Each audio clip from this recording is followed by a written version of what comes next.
Alright, katapos ko lang magtemporan ngayon at ang dami nagtatanong sa akin kung saan daw ba tong Parkal. At eto na nga, ililibot ko kayo ng mabilisan lang. Malapit lang siya sa City of Dreams, sa Soler, sa MOA at katabi lang siya ng Ayala Malls, Manila Bay. Madadaanan mo to kapag sa Macapagal Boulevard at Jokno Boulevard ka dadaan. Yung style niya open yung gitna tapos may mga mall sa gilid. Parang ganun. Tapos habang naglalakad ako, nakita ko to, Urban Street Life.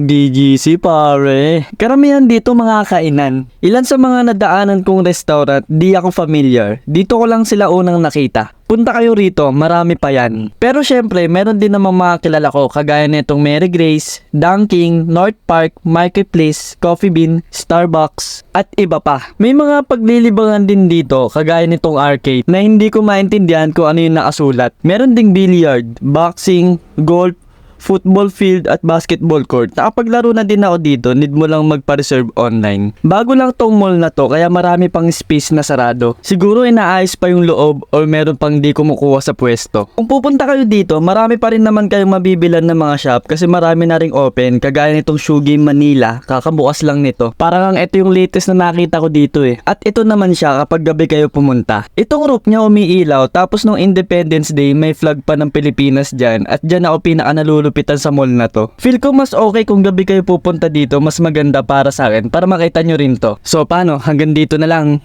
Bye bye!